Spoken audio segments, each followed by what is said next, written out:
감사합니다. 할렐루야. 감사합니다. 3년 전 바로 이 자리가 기억이 납니다. 저희 어머님 갑자기 세상 떠나신 소식을 시드니에 도착해서 들었습니다. 집회를 계속 해야 되나, 장례 때문에 돌아가야 되나, 그러다가 제 아내만 다음 날로 올라가고 저는 여기에 남아서 집회를 인도했었던 기억이 있습니다. 오늘 오니까 그때 느낌이 생생하게 납니다. 한 3년 됐네요. 네. 3년 동안 잘 지내셨습니까? 네. 어떤 분이 저를 만나더니 목사님 여전하세요 이렇게 이야기를 하시더라고요. 네. 옛날에 함께 교회에 섬겼던 교우들도 만나면 목사님은 하나도 안 변했어요 그렇게 이야기를 합니다. 그래서 제가 그때 사진을 꺼내서 보여드리면 많이 변하셨네요 이렇게 됩니다. 한 달만 지나도 사람은 엄청나게 변하는 것 같습니다. 전에는 사람은 10년이 가도 20년이 가도 안 변하는 것 같았습니다.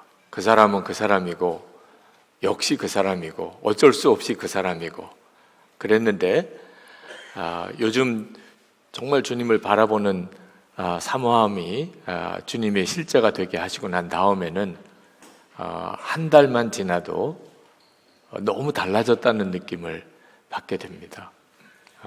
여러분들은 지난 3년 동안 여러분 자신을 얼마나 변하신 것 같습니까? 엄청나게 달라지셨습니까? 목사님 저 지난 3년 전에 그 사람 아니에요. 그렇게 고백하실 수 있겠습니까?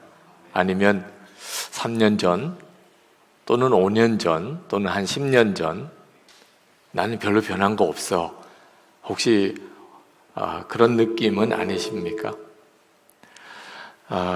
이번 3일 동안의 집회가 예수님과의 동행함에 대한 말씀을 나누려고 합니다. 그동안에 저도 그랬고 많은 교우들이 실제로 주님과 동행하는 삶을 실제로 살아가지를 못하고 있음을 깨달았습니다.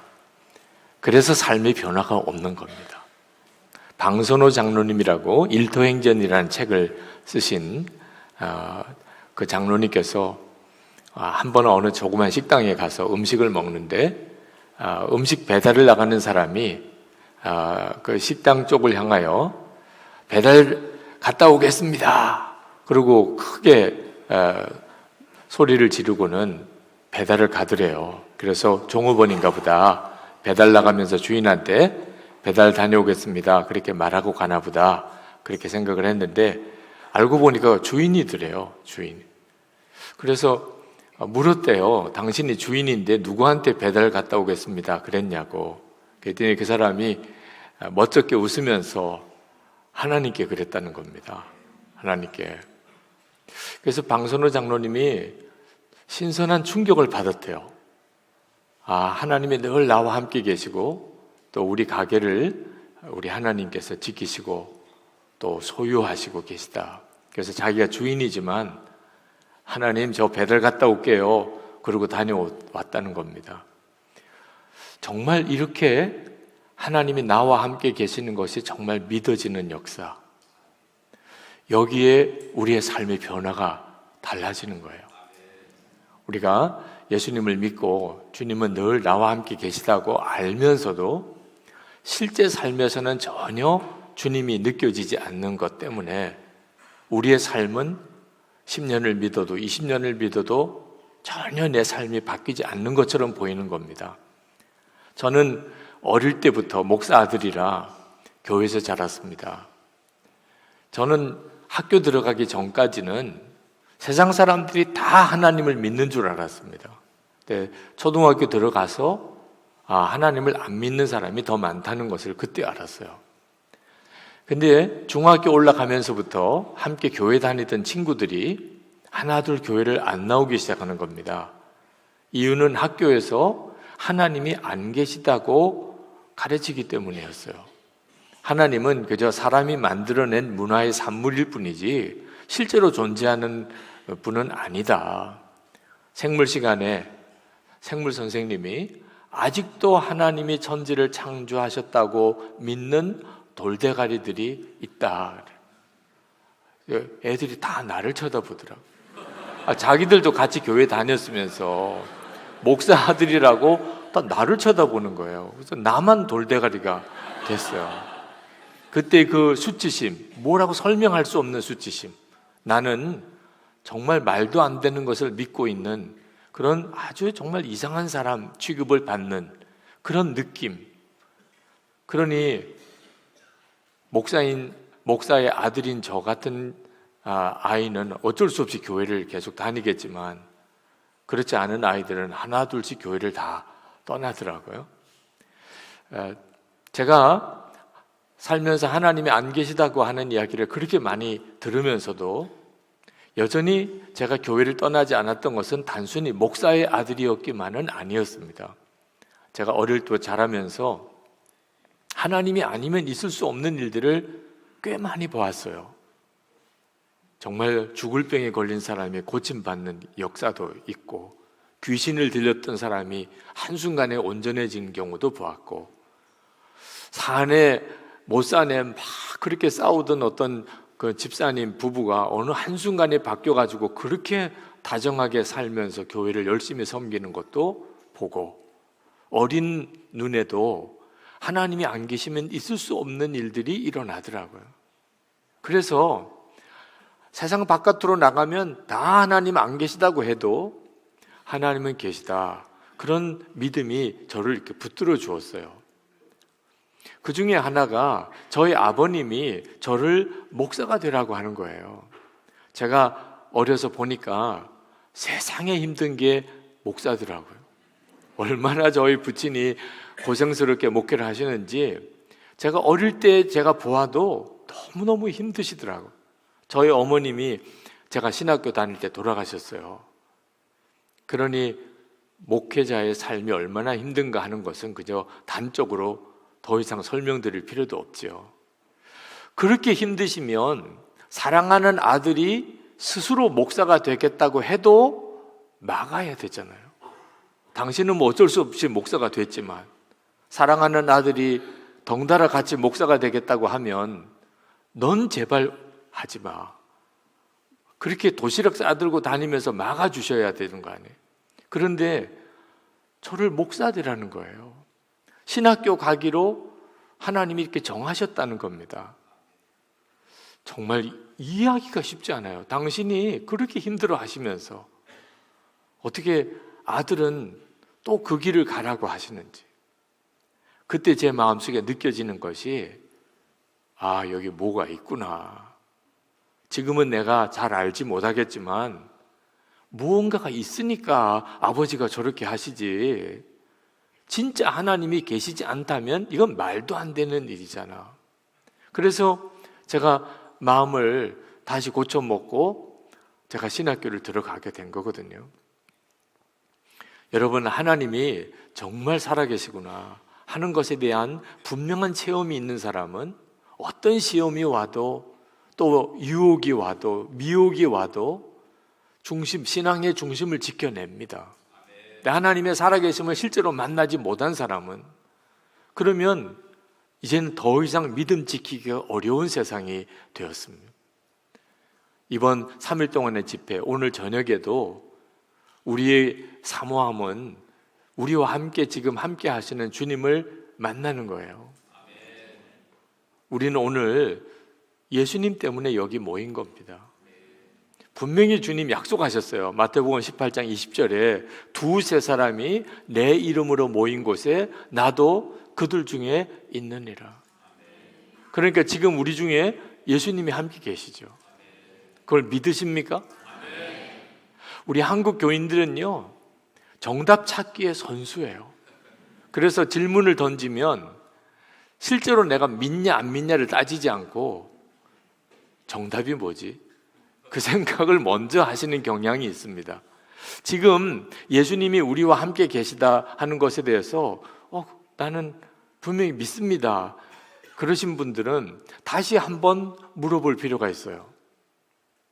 지금 강사인 유기성 목사도 전혀 눈에 안 들어오고 누가 왔는지도 전혀 관심이 없고 얼마나 많이 모였는지도 전혀 관심이 없고 이 중앙장로교회가 예배당이 크냐 작으냐도 아무 관심이 없고 찬양하는 찬양팀이 어떠냐 하는 것도 더 이상 전혀 관심이 없고 주님이 우리와 함께 계시니까 아니, 예수님이 지금 여러분과 같이 계시다면 그렇다면 강사가 신경이 쓰이겠어요? 사람들이 눈에 보이겠어요? 무슨 예배당 환경이 지금 여러분의 마음에 신경이 쓰이겠습니까? 지금 여러분의 처지가 아무리 힘들고 또 여러분이 지금 얼마나 고통스러운 가운데 있다 하더라도 예수님께서 정말 나와 함께 계시고 우리와 함께 계신 게 분명하다면 그러면 그건 아무 신경 쓰이는 것도 되지 않을 거예요. 그런데 실제로 우리는 예수님이 우리와 함께 계시다고 고백은 하면서도 왜 그렇게 신경 쓰이는 일이 많은지 몰라요. 우리가 예배 드릴 때마다 집회에 참석할 때마다 매번 은혜를 받지를 못합니다. 어떤 때는 은혜를 받기도 하고 어떤 때는 은혜가 안 되기도 해요. 저는 강사 때문인 줄 알았어요. 강사님이 말씀을 잘 전하시면 은혜가 되고 강사님의 말씀을 은혜롭게 못하시면 그럼 은혜를 못 받는 거죠. 그래서 목사로서 좋은 강사님을 모시려고 무던히 애를 썼어요. 그래야 성도들이 은혜를 받을 거 아니겠어요? 그런데 그것 때문에 매번 예배와 또 집회를 열 때마다 하나님의 은혜를 경험 못한다는 것을 나중에서야 깨달았어요. 여러분, 은혜는 주님이 주시는 거예요? 강사가 주는 거예요? 하여튼 우리 한국 교회 교인들은 정답 찾는 데는 선수라니까. 네. 도대체 정답이 뭐야? 그 생각이 그냥 그렇게 빨리 가요. 그런데도 우리는요, 이렇게 집회를 해보면 시드니에서도 아마 여러 형태의 집회를 해보셨을 거예요. 강사가 누구냐에 따라서 아마 틀림없이 모이는 게 다를 겁니다. 우리는 예수님의 이름으로 모이는 일에 너무 익숙하지 않아요. 이게 어느 교회가 주관하는 거야? 이번에 강사가 도대체 누구래? 담임 목사 이름으로, 교회의 이름으로, 또는 나를 전도해 준 사람 이름으로, 또는 우리 교인들 누구의 이름으로, 부모님의 이름으로, 가족들의 이름으로 우리는 예배를 가고 또는 집회에 참석할 때 항상 예수님보다는 그 어떤 다른 것에 의해서 그렇게 집회를 참석해요. 그러니까 매번 주님이 함께 하시는 그 은혜를 경험을 못하는 거예요. 여러분이 이제부터 정말 한번 해보세요.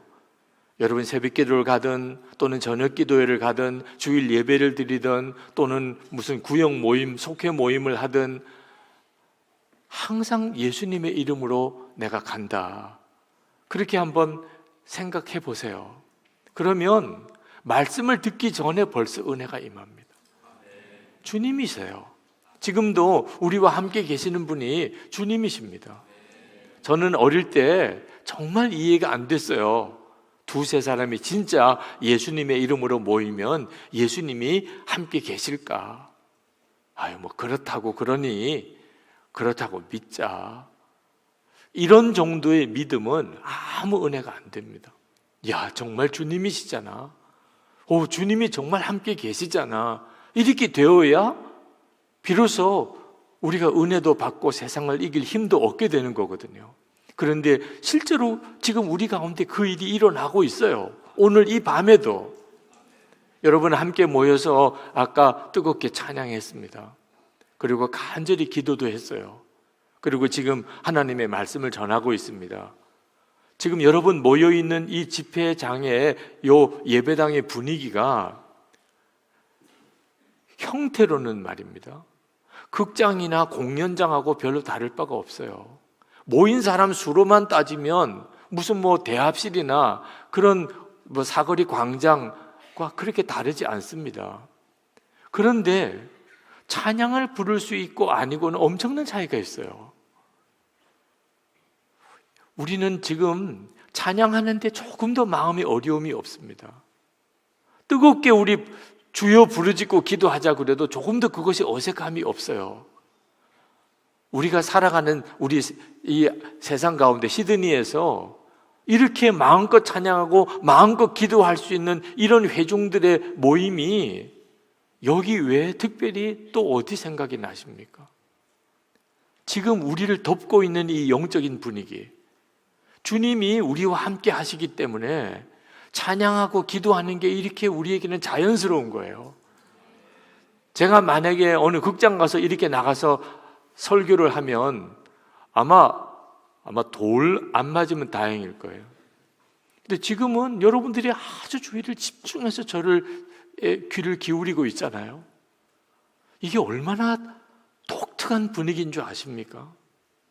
주의 이름으로 모이면 주님이 우리와 함께 거하시겠다. 우리는 계속 경험하고 살아요. 우리의 삶 속에서 예수님을 영접하고 살면서 실제로 우리는 우리 삶 속에서 예수님이 정말 우리와 함께 계시다는 것을 너무나 놀라웠게 경험하고 살아요.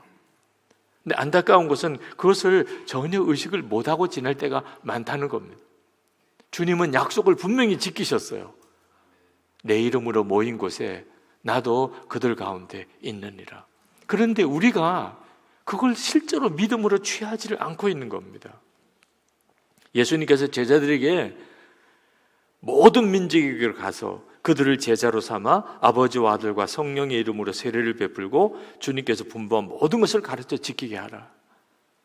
제자들에게 전 세계 모든 족속에게 가서 복음을 전하라는 명령을 맨 마지막에 승천하시기 전에 제자들에게 주셨습니다. 이것을 대사명이라고, 우리 모든 성도에게 주신 하나님의 거룩한 선교 명령이라고 우리는 받았습니다.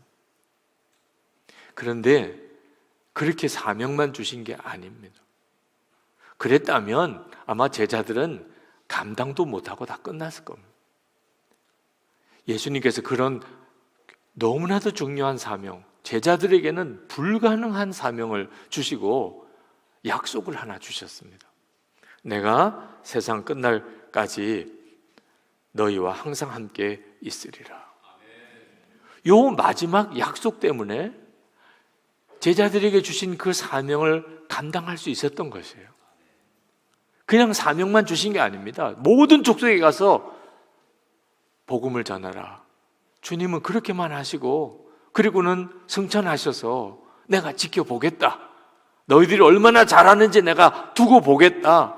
내가 다시 돌아와서 반드시 그것을 심판하고 회개하겠다. 그렇게 안 하셨어요. 내가 세상 끝날까지 너희와 항상 함께 있으리라. 그렇게 약속하셨던.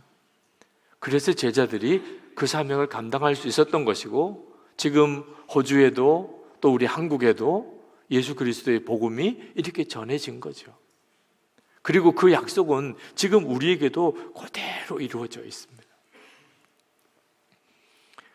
그런데 우리가 그 사실에 대한 정확한 믿음을 가지고 있지 못한 거예요.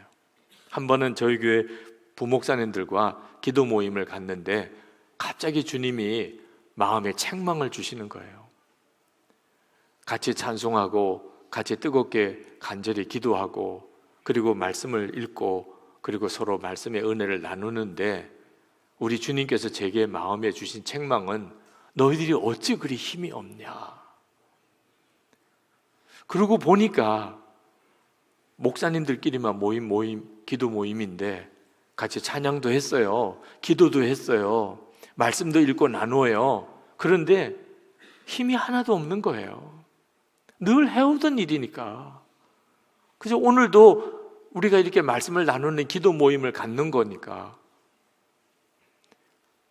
주님이 우리와 함께 계신 것이 진짜 사실이라면 이런 분위기는 있을 수가 없는 일이야. 그래서 제가 목사님들께 그 말씀을 나눴어요. 주님이 제 마음속에 책망하시는 것 같습니다. 우리가 함께 기도하고 또 찬양하고 말씀 보는 것은 그 자체는 나쁜 것이 아니지만 우리 분위기가 우리가 진짜 예수님이 우리와 함께 계시다는 것을 전혀 믿고 의식하지 못하는 것 같습니다. 그리고 다시 정말 뜨겁게 같이 통성으로 기도하고 그리고 분위기가 확 달라져 버렸어요. 주님을 바라보기 시작하니까 그러니까 찬양이 달라지고 기도가 달라지는. 여러분, 지금 현재 우리의 문제는 상황이 어려운 게 아닙니다. 내게 아주 힘든 일이 생긴 것도 아닙니다. 우리가 주님을 바라보는 눈이 뜨이고 안 뜨이고의 차이예요. 목사님들이 어디를 가시는데 목사님들 사이에서 이야기가 쭉 어떤 문제로 이야기가 나누어지는데 어느 한 목사님이 계속 불평을 이야기를 하더래요. 뭐도 마음에 안 들고 뭐도 잘못됐고 계속 불평. 그 안에 있는 차 안에 있는 다른 목사님들이 다 마음이 불편해지셨어요. 항상 어디든지 가면 그런 분이 있지요, 그죠? 네. 그래서 어느 목사님이 참다 못해서 그 목사님을 돌아보면서 그렇게 말씀을 했습니다. 목사님, 하나님 안 믿지요? 하나님 믿는데 그런 말을 해요? 그 목사님이 얼마나 당황해하는지, 그리고 얼마나 화가 나는지. 아니, 목사 보고 하나님 안 믿지요? 라고 말하니까 화가 날만 하죠. 근데 정말 우리가 그렇다니까요. 진짜 하나님 안 믿는 말을 서슴없이 해요. 하나님을 믿는다면, 지금 그것도 주님이 지금 나와 함께 계신 것을 믿는다면 도무지 그렇게 말할 수 없는 말을 서슴없이 한다니까요. 우리가 주님이 우리와 함께 계시다는 걸 다 머리로만 알고 있어요. 실제가 아니에요. 이것이 지금 우리에게 가장 큰 문제예요. 돈 문제도 아니고 건강 문제도 아니고 교회가 무슨 어려움에 부딪힌 것도 문제가 실제가 아니에요. 지금 예수님이 우리와 함께 계신 것에 대해서 실제로 믿지 못하는 것이 문제인 것. 저는 예수님과 이렇게 친밀히 동행하자. 주님이 약속하셨으니까 세상 끝날까지 내가 너희와 함께 하리라 약속하셨으니까 그 약속을 실제로 우리가 체험하고 살아보자고 예수 동행 운동을 하고 있습니다. 이번 집회도 예수 동행 집회라고 이름을 붙였습니다. 주님이 저를 그렇게 강권하게 몰아세우시는, 이번에도 그 말씀을 3일 동안 여러분들과 같이 나누려고 합니다. 우리에게 있어서 가장 중요한 문제는 예수님과 동행하는 거고, 주님이 말씀하셨으면 그게 진짜 체험이 되야죠. 세상 끝날까지 너희와 항상 함께 있으리라 하셨으면 지금 나와 함께 계신 거죠. 그 주님을 실제로 내가 바라보는 눈이 뜨여야 하고 주님과 동행해야 하는 거죠. 그래서 시작한 게 일기를 쓰는 겁니다. 매일 주님을 바라보고 내가 아침에 눈 뜰 때부터 밤에 잘 때까지 얼마나 주님을 의식하고 살았는지를 매일 기록하면서 점검해 보자는 거예요. 일기를 쓰자고 그러니까 또 다 뒤집어지더라고요. 초등학교 때 졸업한 일기를 왜 이제 다시 쓰게 하냐, 아주 정말 마음에 부담스러워 하시더라고요. 목사님, 제가 주일 예배도 빠지는 법이 없고 제가 성경 묵상도 하고 큐티도 하고 새벽 기도도 나가고 내가 그래도 성경 공부하고 제자 훈련도 마쳤고 내가 그래도 교회 봉사도 열심히 하고 11조도 하고 내가 하나님 앞에 헌신을 많이 합니다. 그런데 뭐 꼭 일기까지 써야 됩니까? 그렇게 제게 반문하는 분들이 있어요. 아마 여기 이 자리에도 그런 분이 있으실지 모르겠어요. 제가 매일 주님과 동행하는 삶을 매일 기록해 보면서 그것을 다른 사람과 나누면서 철저하게 그 삶을 살아가야 하는 그런 훈련을 그렇게 권하는 이유는 예배드리고 그리고 성경 공부하고 제자 훈련하고 새벽기도 나가고 그리고 11조도 하고 교회 봉사도 하고 헌신도 하면서도 율법적인 신앙에 종교 생활에 빠질 수 있기 때문에 그렇습니다. 지금 한국 교회가 부딪힌 문제예요. 그렇게 교회 생활 열심히 하고 예배도 드리고 또 성경도 많이 읽고 기도도 하고 그런데도 이상하게 힘이 다 빠져들어가요. 교회마다 시험 안 드는 교회가 없고 왜 이렇게 되어버렸죠? 주님과 실제로 동행하지 않으면서 얼마든지 겉으로 교회 생활 열심히 할 수 있어요. 이것이 무서운 거예요.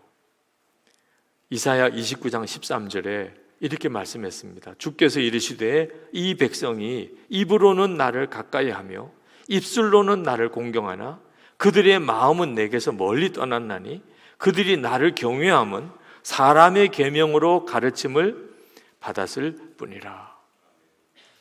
한 번은 중국에 있는 목사님들이 저희 교회 찾아오셨어요. 그리고 예수 동행 운동에 대해서 설명을 쭉 드렸습니다. 지금 중국 교회가 엄청나게 어렵죠. 그런데 중국 목사님 한 분이 질문을 하시더라고요. 아주 조심스럽게 질문하시는 것이, 목사님, 한국 교회는 기도 많이 하는 교회잖아요.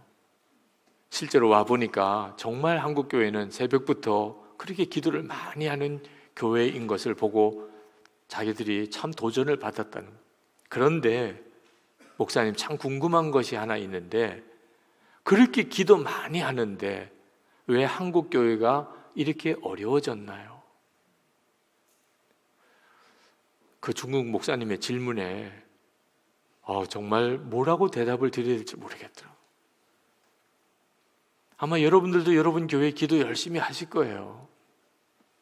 그렇게 열심히 기도하는 교회, 전 세계적으로 한국 교회 교인들의 기도는 아주 특별해요. 코리안 프레이어라고 아주 이름까지 붙여졌어요. 주여, 이거는 아주 크리스찬들, 세계 크리스찬들의 이제는 공용어가 됐어요. 그렇게 기도 많이 하고 열심히 하고 뜨겁게 하는 것으로 소문난 한국 교회가 지금 왜 이렇게 어려워졌지요? 시드니 교회는 요즘 어떠신가요? 한국에 참 어려워졌습니다. 왜 기도를 그렇게 많이 하는데도 이런 어려운 일이 생기죠? 여러분, 종교 생활로서도 얼마든지 기도를 열심히 할 수 있어요. 율법주의적인 신앙을 가지고도 아주 기도하는 것은 목숨을 걸고 할 수도 있어요. 저는 목사 아들로서 자랐기 때문에 어려서부터 사실 어른 교인들에게 마음의 상처가 많았습니다. 가장 대표적인 것이 싸우는 것이었어요. 어른들이 왜 그렇게 싸우지요? 하여튼 어려서부터 듣고 본 것이 어른 교인들 서로 싸우는 이야기입니다. 제가 커서 목사가 되고 보니까 싸우는 데는 다 이유가 있더라고요. 그냥 싸우는 건 아니더라고요. 다 교회 잘 되자고 싸우더라고요. 나이가 들고 보니까 싸우는데도 다 이유가 있었구나 라고 이해가 됐어요. 근데 어린 애 때는요, 도무지 이해가 안 돼요. 엄마 아빠가 싸우면 애들은 전혀 이해가 안 돼요. 아빠는 아빠대로, 엄마는 엄마대로 그 아들, 딸을 자기 편으로 만들려고 아무리 애를 써도 소용없어요. 무조건 싸웠다는 것 자체가 문제지, 엄마가 잘했냐 아빠가 잘했냐 애들에겐 관심이 없어요. 교회 안에 왜 청년들, 학생들이, 우리의 자녀들이 교회를 떠나나요? 싸우는 거 하나 보면 예수 믿는 거 다 가짜라고 생각해요. 싸우는 거 하나도 해결을 못하는 주님, 싸우는 거 하나도 해결이 안 되는 그런 예수님이라면 믿을 이유가 있습니까? 혹시 여러분 교회 안에 어려움이 생겨서 다툼이 있다면 이건 정말 심각한 문제예요. 제가 처음 전도사로서 처음 교단 회의에 참석했을 때 엄청나게 싸우는 거예요. 목사님, 장로님들이에요, 다 대표들이. 그런데 서로 마이크를 뺏어가면서 막 소리를 지르고 언성을 높이고 얼굴을 붉히고 그러면서 싸움이 계속 이어지는 겁니다. 전도사로서 처음 정말 이제 신학대학원 졸업하고 전도사로 앉아서 너무너무 마음이 힘들더라고요. 그런데 더 힘든 건 그렇게 싸우다가 예배 시간에는 또 같이 예배를 드리는 거예요. 어떻게 같이 찬송을 또 불러요? 그리고 예배가 끝나고 또 싸우는 거예요.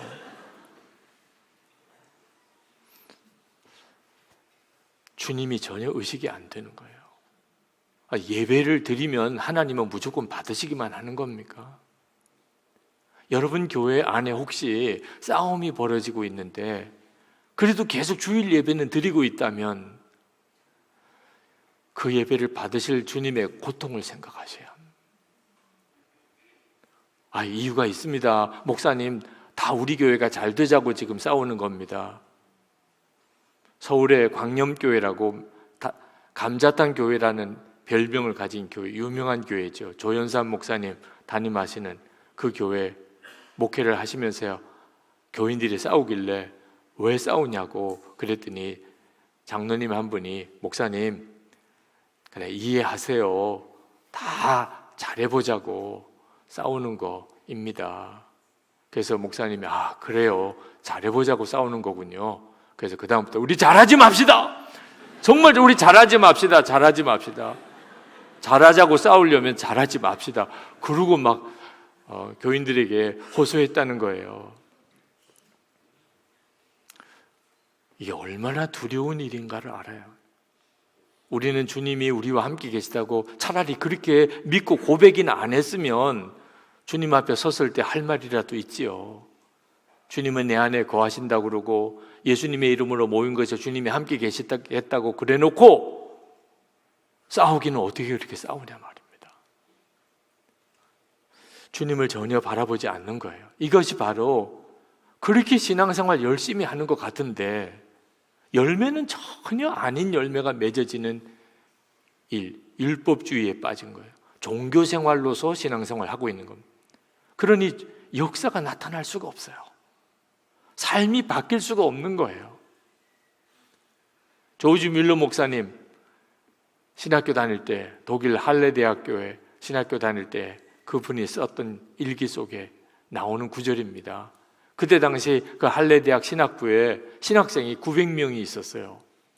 그런데 조지 뮬러 목사님이 쓰시기를 신학생들 중에 하나님을 두려워하는 사람은 9명밖에 생각이 안 난다는 거예요.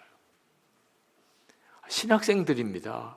이제 전적으로 주의 종이 되기 위해서 신학교를 들어간 신학생들 900명 중에 하나님을 두려워하는 사람은 9명밖에 없다.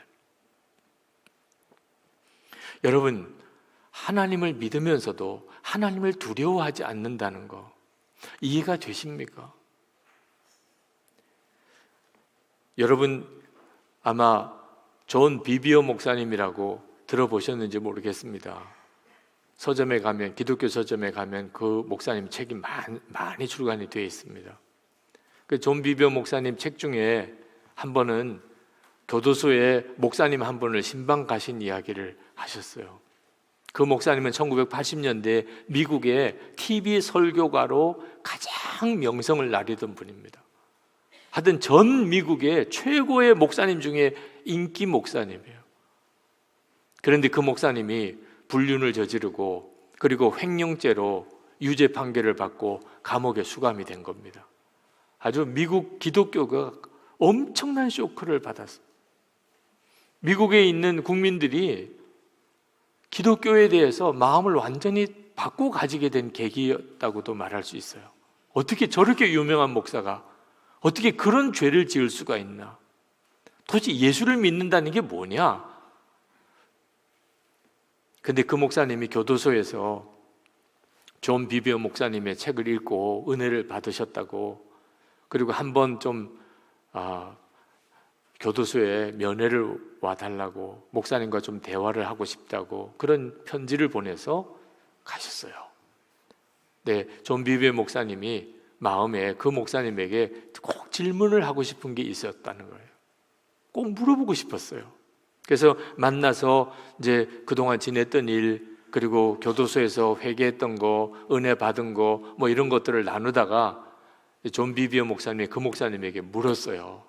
근데 목사님은 언제부터 예수님과의 사랑이 식어지기 시작했나요? 그걸 정말 알고 싶었어요. 그렇게 유명한 목사님, 그렇게 은혜로운 설교를 하시던 목사님이 어떻게 그런 죄를 짓고 감옥에 갈 수 있냐 말이에요.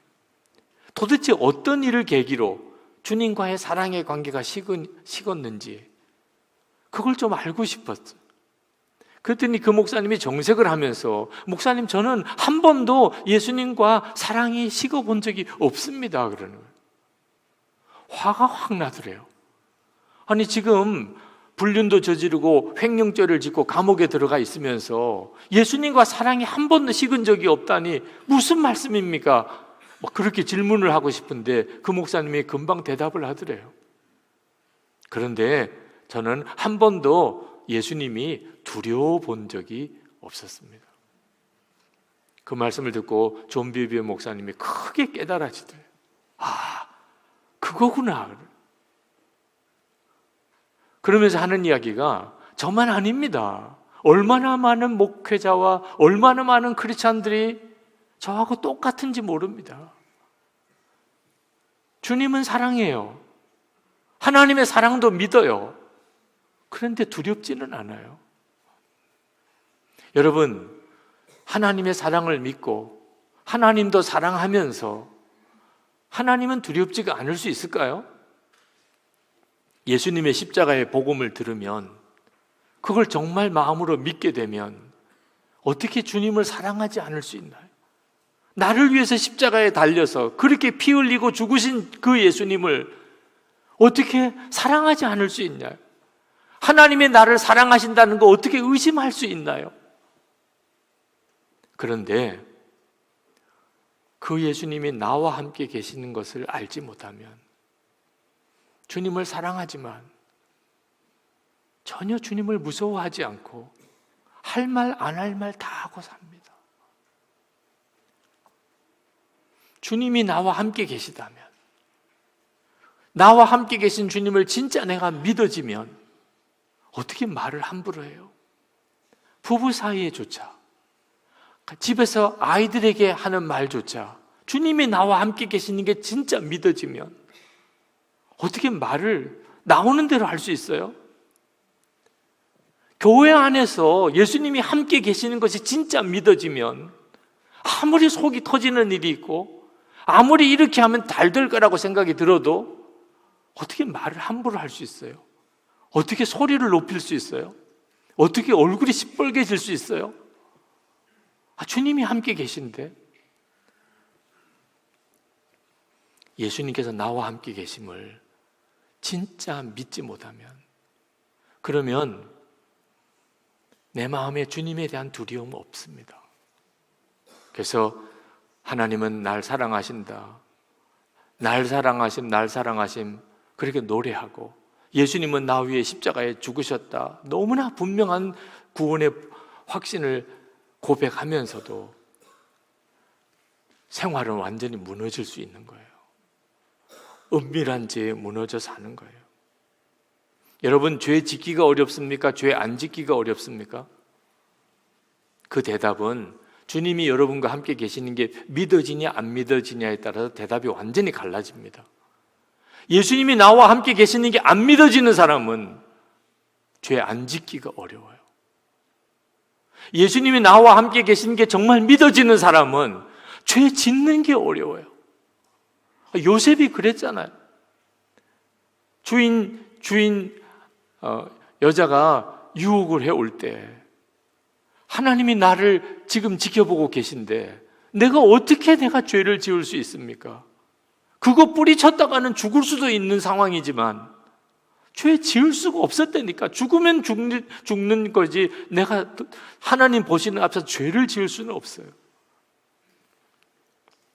대학생 집회 말씀을 전하고 예수님이 우리와 함께 계시다는 것을 증거하고, 그리고 이제 집회가 끝나고 나오는데 그날 기도를 했던 대학생이 뛰쳐나오더라고요.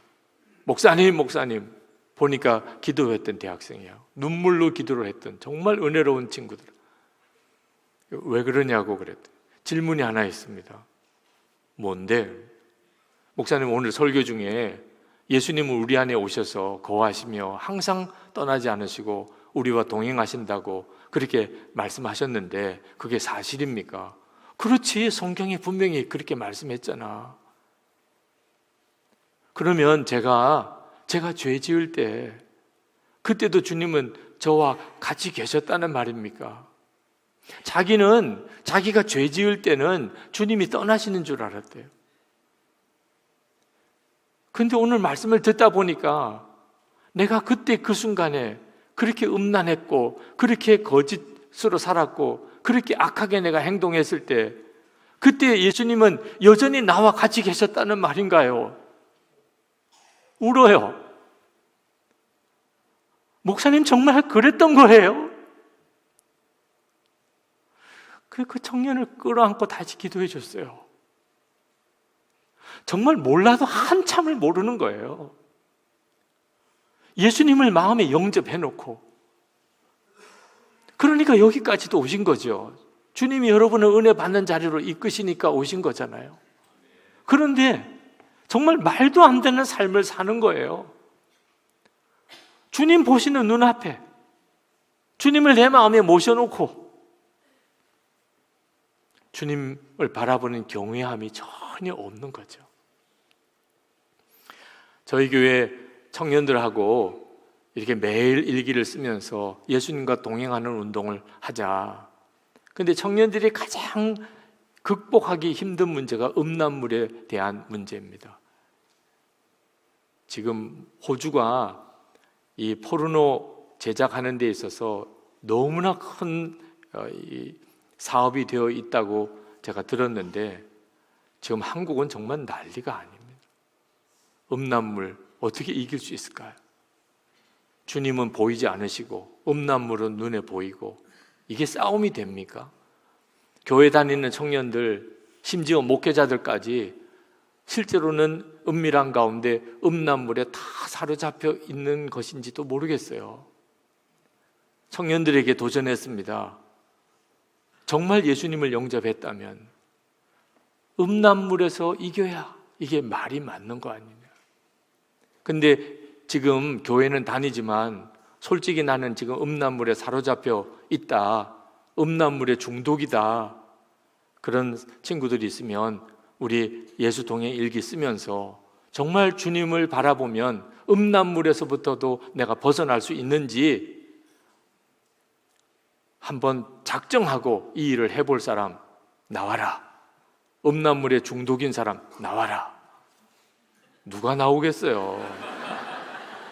그런데 나오는 청년들이 여럿 있었어요. 저 음란물에 중독입니다. 그런데 정말 주님을 바라보면 그러면 어떻게 음란물을 볼 수 있겠습니까? 근데 주님이 바라봐지지 않습니다. 그런데 한번 해보겠습니다. 매일 주님과 동행하는 삶을 매일 기록해 가면서 그렇게 살아보면 주님을 바라보는 눈이 진짜 뜨이는지. 그래서 믿음의 실험을 시작을 했어요. 우리가 정직하게 매일 일기를 쓰자. 음란물을 보았으면 본 대로, 또 오늘 안 보았으면 안 본 대로 정직하게 우리가 매일매일 우리가 얼마나 주님을 바라보고 살았는지를 일기를 쓰고 서로 나누자. 그런데 음란물의 유혹이 이렇게 올 때 그때 혼자서 싸우려고 하지 말고 그때 우리 카톡 나눔 방에서 서로 이렇게 사인을 보내자. 서로 기도하도록. 근데 무슨 사인을 보낼까? 주기도문을 쓰자. 카톡에. 그러면 어느 누구가 주기도문을 써서 올렸어요. 지금 음란물의 유혹을 받고 있는 겁니다, 지금. 그럼 우리가 집중해서 그 친구를 위해서 중보기도 하자. 내가 너와 함께 한다. 조금만 참아. 내가 곧 갈게. 뭐 이렇게 해서 서로 격려하는 시간을 좀 갖고 응원하고 기도하자. 진짜 정말 카톡방에 주기도문이 막 계속 올라오기 시작해요. 하여튼 그렇게 서로 정직하게 나누면서 주님을 의식하고 주님을 바라보려고 그렇게 일기를 쓰면서 그들의 입에서 고백이 나와요. 음란물에서 승리했다. 이제는 음란물을 이길 수 있게 됐다는. 아니 여러분, 예수 그리스도를 믿는 것은 얼마나 놀라운 일인지요. 정말 지금 우리와 함께 계시고 내 안에 거하신다니까. 예수님이 아니시면 설명이 안 되는 일이 지금 너무 많잖아요. 여러분 안에 속죄의 확신도 주님이 여러분 안에 거하시니까 있는 것이고, 은혜를 사모함도 그렇고, 여러분 안에 영적인 갈망도 그렇고, 찬송할 때 아시잖아요. 기도할 때 아시잖아요. 주님은 여러분 안에 계시잖아요. 이제는 우리가 항상 그 주님을 바라보자는 거예요. 예수님을 두려워한다는 것은 세상 두려움과는 다릅니다. 주님을 두려워하면서 동시에 엄청난 기쁨이 우리 속에 있어요. 이 두려움과 기쁨이 함께 있는 것, 예수님이 우리와 함께 하심으로 인하여 우리에게 일어나는 놀라운 두 가지 반응입니다. 하나는 두려움이고 하나는 기쁨이에요. 이걸 함께 경외함이라고 말하는 거예요. 그래서 예수 믿는 진짜 주님과 동행하는 사람, 예수님을 영접한 성도의 삶은 하나님에 대한 두려움과 또 말할 수 없는 구원의 기쁨이 함께 있는 삶이에요. 삭개오가 그래서 예수님을 집에 모시고 자기 재산 다 내놨잖아. 얼마나 기쁘면. 예수님 한 분이면 충분하다는 확신이 우리를 행복하게 만드는 거예요. 돈 아닙니다. 돈 벌어보신 분도 있잖아요. 돈이 여러분을 행복하게 했나요? 사람도 아닙니다. 가족도 행복하게, 나를 행복하게 해주는 존재로 가족을 생각하니까 오히려 마음의 시험이 더 큰 거예요.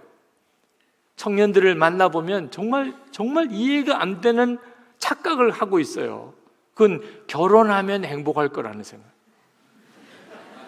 여러분, 결혼하신 분들, 이 얼마나 어이없는 일이에요. 결혼하면 행복할 거라니.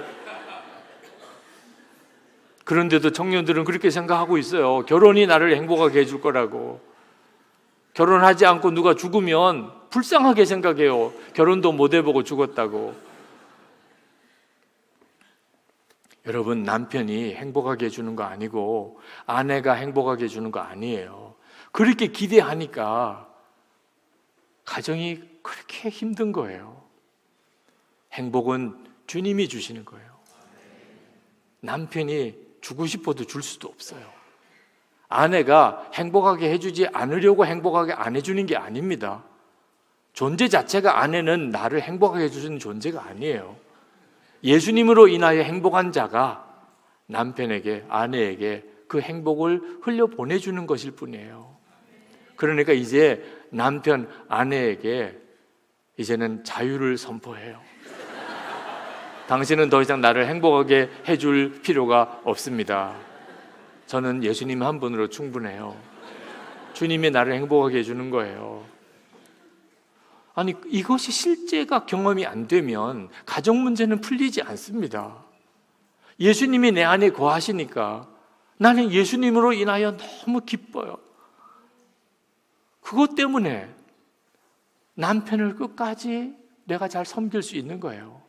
아내를 끝까지 품을 수 있는 거예요. 부모와 자녀와의 관계도 근본적으로 예수님과의 관계가 바로 되어 있으면 문제될 게 아무것도 없어요.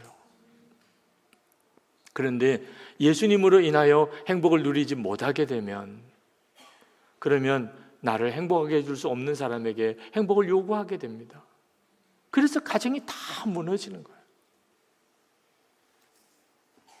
어느 선교사님이 그렇게 오랫동안 선교 사역을 하시다가 중병을 들었습니다. 그래서 병을 고치기 위해서 한국으로 오셨어요. 그 선교사님을 만났는데 마음이 완전히 무너져 계시더라고요. 선교사님, 정말 주님을 믿으셔야 됩니다. 두려움과 염려를 주께 맡기셔야 됩니다. 근데 대답을 안 하세요. 한참을 계시더니 그 선교사님이 하시는 말씀이, 그게 안 돼요. 그냥 이제 선교사 처음 나가신 분도 아닙니다. 그렇게 선교 사역을 열심히 하던 분이에요. 염려와 두려움을 주님께 맡기세요. 근데 그게 안 된다는 거예요. 지금 이 자리에도 두려움과 염려를 주님께 맡기고 싶어도 그게 안 되는 분들이 있으실 거예요. 여러분, 이거 정말 해결해야 합니다.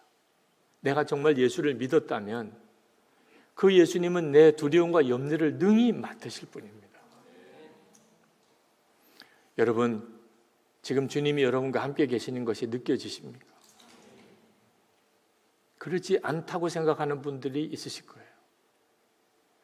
말씀은 안 하셔도 목사님, 주님이 제 안에 계시다고 수도 없이 들었습니다. 근데 느껴지지 않아요. 여기서도 느껴지지 않으면 집에 가서 어떻게 느껴지겠어요? 직장에 가서 어떻게 느껴지겠어요? 그런데 그건 정말 눈이 뜨이지 않아서 그런 거예요. 여러분 이 시간 잠깐 눈을 감아 보세요. 그리고 저를 따라서 한번 해보세요. 주님, 주님을 사랑합니다. 주님만 믿습니다. 나는 죽었습니다. 이제는 예수님으로 삽니다. 눈을 뜨세요. 1분도 안 되는 짧은 시간입니다. 여러분 이렇게 눈을 감고 저를 따라서 고백을 하는 그 순간에 여러분의 마음의 느낌이 어떠셨나요? 짜증이 막 났다. 뛰쳐나가고 싶었다. 너무 슬펐다. 이렇습니까? 아마 그런 분은 거의 없으실 거예요. 정말 너무나 짧은 시간이고 그냥 목사님이 하라고 하는 대로 그냥 따라 고백한 것뿐인데 뭐라고 설명할 수 없는 마음의 평강. 그게 뭐지요 도대체? 여러분 안에 주님이 계시지 않다면 있을 수 없는 이야기예요. 지금 예수를 믿지 않는 사람, 불신자를 데려다 놓고 제가 하는 걸 그대로 했다면 그 사람은 정말 아무것도 느껴지는 게 없을 거예요. 그런데 여러분은 지금 얼마나 놀랍게 주님이 임하시고 계신 은혜 가운데 있는지 모릅니다. 여러분 진짜 힘들고 어려울 때 그냥 한번 찬양을 불러보세요. 찬양을 잘 모르시면 찾아서 부르셔도 좋고 찬송가를 펼쳐서 부르셔도 좋아요. 김동호 목사님 그분이 영락교회에서 사역을 하실 때 한 번은 토요일에 장로님하고 어느 장로님과 굉장히 크게 싸우신 일이 있으셨답니다. 주일에 설교를 하셔야 되는데 새벽 4시까지 잠도 안 오고 설교 준비도 안 돼요. 그 장로님과 싸운 것 때문에 너무 분해서 어떻게 장로님인데 그럴 수가 있냐. 문제는 설교 준비가 안 되니 문제인 거예요. 이거 어떻게 하지요? 새벽 4시쯤에 목사님이 설교 준비하던 거 다 내려놓고 그리고 갑자기 찬송가 384장이 생각이 나더래요. 나의 갈 길 다가도록 예수 인도하시니. 그 찬송이 그냥 속에서부터 이렇게 고백이 되더랍니다. 그런데 조용히 나의 갈 길 다가도록 예수 인도하시니 그렇게 부르는데 은혜가 되더래요. 그렇게 막 화가 나고 말씀 준비는 안 되고 답답하고 그랬는데 그냥 찬송을 부르니까 마음이 이렇게 은혜가 이렇게 느껴지더래요. 어려운 일 당한 때도 족한 은혜 주시네. 나의 앞에 반석에서 샘물나게 하시네. 점점점 이렇게 은혜가 깊어지더래요. 영영 부를 나의 찬송 예수 인도하셨네.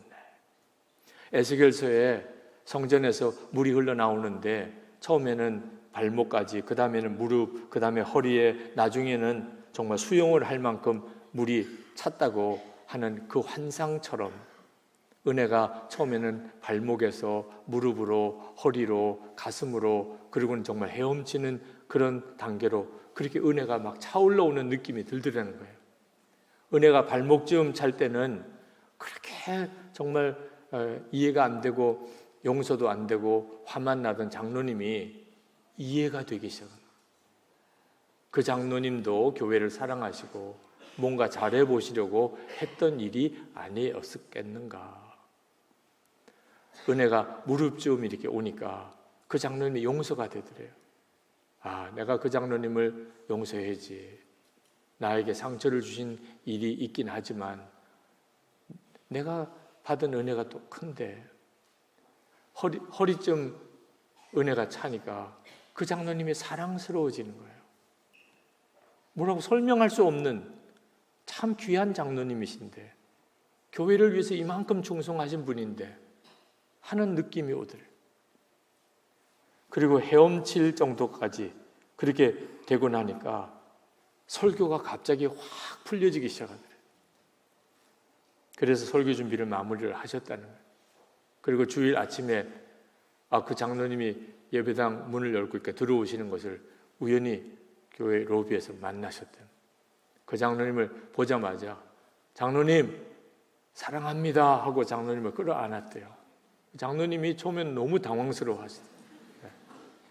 그런데 금방 목사님이 진심을 느끼고 그 장로님들 목사님을 꽉 서로 안으셨다는 그런 간증을 하셨어요.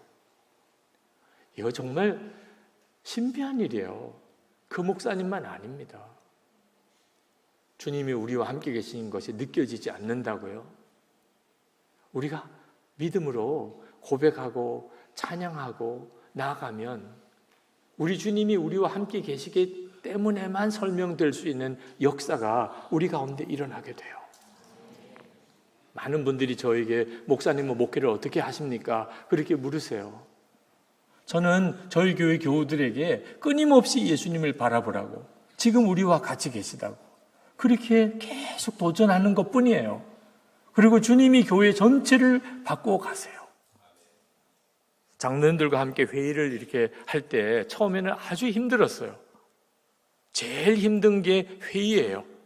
장로님들과 회의하는 의견도 다르고 때때로는 그 사이에서의 어떤 다툼도 생기고 정말 좀처럼 하나 되기가 어렵더라고요.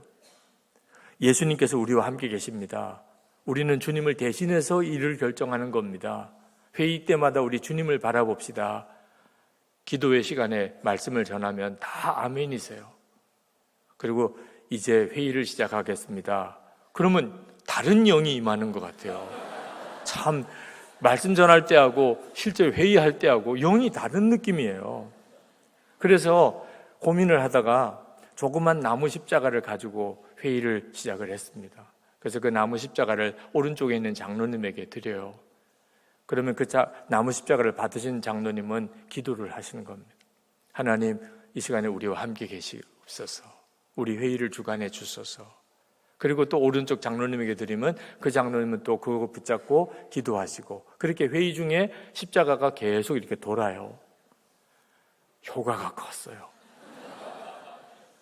정말 주님을 의식하니까, 그러니까 어떤 일들을 의논하는 것 자체가 달라지기 시작했어요. 그런데 십자가를 쥐고 있을 때와 놓고 있을 때가 다르더라고요. 그래서 십자가를 돌리면서 요 정도쯤 되는 종을 또 책상에다가 다 두었습니다. 그래서 혹시 우리가 회의를 하다가 도무지 우리가 예수님 앞에 있는 그런 느낌이 아닐 경우에는 누구든지 이 종을 치웁니다.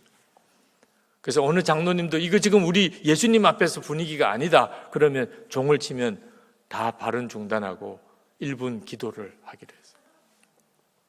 그리고 다시 또 회의를 시작을 했어요. 지난 16년 동안 선한목자교회의 변화는 거기서부터 시작이 된 거예요. 목사와 장로들의 회의 모임에 예수님을 바라보게 되면서부터, 주님이 우리와 함께 계시다, 그것 정말 의식하기 시작하면서부터, 그러니까 교회 전체가 영적인 방향성이 뚜렷해졌어요. 너희와 항상 함께 있으리라. 저희 둘째 딸이 고등학교 들어갔을 때, 호주는 뭐 대학 입시 스트레스 별로 없죠. 한국은 뭐 말할 수가 없습니다. 고등학교 1학년 때 시험을 보고 아마 굉장한 충격을 받았던 것 같아요. 제가 집에 들어가니까 방에서 울고 있더라고요. 제가 방에 들어가서 우는 저희 딸에게 기도해 줬어요. 하나님, 우리 하영이에게 함께 하셔서 주님을 바라보고 공부가 기쁘게 해주시고 두려움도 다 사라지게 하시고 감사함으로 고등학교 시절을 보내게 해달라고 그렇게 기도를 했어요. 그랬더니 저희 딸이 아빠 너무 감사해요. 이렇게 기도해 주시니까 힘이 나네요. 이래야 되잖아요. 그렇게 기도를 끝냈는데 저를 동그랗게 쳐다보면서 아빠! 예수님께서 정말 제 안에 계신 거 맞아요? 아빠 안에는 예수님이 정말 계세요? 아니 자꾸 예수님이 내 안에 계시다 그러는데 나는 믿어지지 않아요. 나 정말 모르겠다고. 예수님이 내 안에 계시면 어떻게 내가 이렇게 모를 수 있죠? 제가 막 눈물을 뚝뚝뚝 흘리면서 그렇게 소리 지르는 저희 딸을 보면서 우리 교인들도 이렇게 소리 지르지 않겠나 싶더라. 말은 안 하지만 목사님 진짜 예수님 내 안에 계신 거 맞습니까? 그러면 왜 나는 모르겠지요? 목사님 안에는 정말 계신가요? 교인들도 그렇게 소리 지르는 것 같은 느낌을 받았어요. 방법이 없잖아요. 또 한 번 기도해 주는 수밖에. 주님이 마음에 계신 것이 믿어지지 않는답니다. 주님을 바라보는 눈을 열어주세요. 예수님께서 우리 하영이와 함께 계신 것을 분명히 믿어지게 해주세요. 그렇게 기도할 수밖에 없었어요. 그리고 2년이 지나고 고등학교 3학년 어느 날 제가 학교를 데려다 주려고 아침에 운전을 해서 이렇게 데려다 줬는데 제 옆자리에 앉아서 가다가 저희 딸이 갑자기 아빠 너무 고마워요 이러는 거예요. 제가 학교에까지 차를 운전해 주는 것 때문에 고맙다는 줄 알았더니 그게 아니고요. 제가 사실 하나님이 안 믿어졌었어요. 목사 딸인데 하나님이 안 믿어지더라고요. 오히려 인터넷에서 올라오는 기독교에 대해서 비판적인 글들을 이렇게 읽으면 그게 더 설득력이 있게 느껴지더래요. 하나님은 안 계신가 봐. 그런데도 하나님은 안 계시다고 결론도 못 내리겠던 것은 아빠를 보면 예수님이 마음에 계시다는데 이 아빠가 거짓말을 하는 건가? 그렇게 지어내서 말하는 건가? 그런 것 같지는 않은데 그렇다면 난 또 하나님이 안 계시다고 할 수는 없잖아. 그러고 있었다는 거예요. 그런데 그 아이가 고등학교 3학년이 되었을 때 2011년입니다. 저희 교회 전 교인들이 예수 동행 일기를 쓰기 시작을 했습니다. 매일매일 정말 주님을 생각해 보는 시간을 가져 보기를, 그리고 그것을 기록해 보기를, 그러니 고등부에서도 하게 된 거죠. 목사 딸이니까 또 안 할 수도 없었던 거죠. 그런데 매일매일 정말 믿어지지도 않는 것 같은 주님이신데 그냥 주님을 생각했던 것이 언제였냐? 생각하지 못했던 때는 또 언제였냐? 그걸 그냥 쓰는 것뿐인데 쓰다가 보니까 예수님이 내 안에 계시잖아. 자기가 가지고 있는 생각, 주님이 내게 말씀하신 거구나. 주님이 내 안에서 역사하시네. 그게 실제로 자기 자신이 쓴 글 속에서 읽어지는 거예요. 자기는 예수님이 자기와 함께 계신 걸 전혀 모르겠었다는 거예요. 믿어지지도 않았다는 거예요. 그런데 가만히 하루를 돌아보면서 써보니까 주님이 아니면 있을 수 없는 생각, 주님이 아니면 있을 수 없는 그런 주님의 음성이 자기에게도 있다는 걸 알았어요. 그리고는 이제는 믿어진다는 거예요. 예수님이 내 안에 계시고 내가 인격적으로 주님을 만났고 주님이 나를 인도하시는 게 믿어진다는 거예요. 그게 너무 고맙다는 거예요. 학교 내려다주고 돌아오는데 어떻게 눈물이 나는지 차를 길가에 세웠어요. 아버지 목사로서 딸이 하나님이 안 믿어지던 그런 심각한 영적인 위기 속에 빠졌을 때 제가 그 딸의 믿음을 끝까지 붙들어주고 지켜서 회복시킬 수 있었다는 거, 이건 정말 황홀한 일이더라.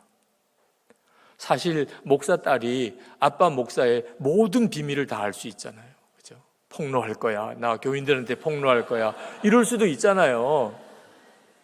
실제로 그런 일도 있고요. 그런데 아빠를 보고 믿음을 지켰더니 도대체 어떻게 이게 가능하죠? 제가 주님을 바라보려고 계속 노력하니까 항상 저와 함께 계신 주님을 믿음의 눈을 뜨고 바라보고 그것을 매일 점검하고 그렇게 살아보려고 노력하니까 저희 딸의 눈에 그런 제 모습 속에서 주님을 본 거예요. 그게 얼마나 감사한 일인지. 우리 중에 한 사람이라도 정말 주님과 동행하는 사람이 있다면 그러면 믿음이 무너지지 않습니다. 나는 알아. 정말 예수님과 동행하는 사람이 우리 교회에 있다고. 우리 아빠야. 우리 엄마는 정말 주님과 동행하시는 분이야. 예수님의 마음에 거하시는 것을 분명히 알고 계셔. 이건 정말 너무나 놀랍잖아요. 이 일이 지금 우리에게 필요해요. 그리고 지금 주님이 우리에게 그걸 주시려고 하세요. 이것이 예수님과 동행하는 것입니다. 오늘 이 밤에 우리 같이 좀 기도하는 시간을 가졌으면 좋겠습니다. 우리의 기도 제목은 하나입니다. 여러분, 우리가 돈을 버는 것 참 중요해요. 집도 사야 되고 세상에서 성공도 해야 되고 자녀들도 잘 길러서 좋은 학교 보내야 되고, 그러나 예수님이 나와 함께 계신 것에 대해서 눈이 뜨이지 않는다면 여러분 이거 다 허사입니다. 정말 바람 잡는 수고예요. 아무것도 아닌 것을 발견하게 돼요. 모든 것의 기초는요, 주님이 나와 함께 계신 것을 아는 눈이 뜨이는 것에서부터 오는 거예요. 그 다음에 돈도 있는 것이고 건강도 있는 거고 성공도 있는 거예요. 주님을 붙잡으셔야 돼요. 예수님이 나와 함께 계신 게 믿어지면 어떤 상황도 두렵지가 않아요. 어떤 일에 대해서 염려가 안 됩니다. 내 속에서부터 넘치는 기쁨과 감사가 나를 사로잡습니다. 온 가족을 살립니다. 교회를 건져요. 이 시드니 땅 안에 새 부흥을 일으킵니다. 우리 이 시간에 주여 한번 부르짖고 뜨겁게 기도하겠습니다.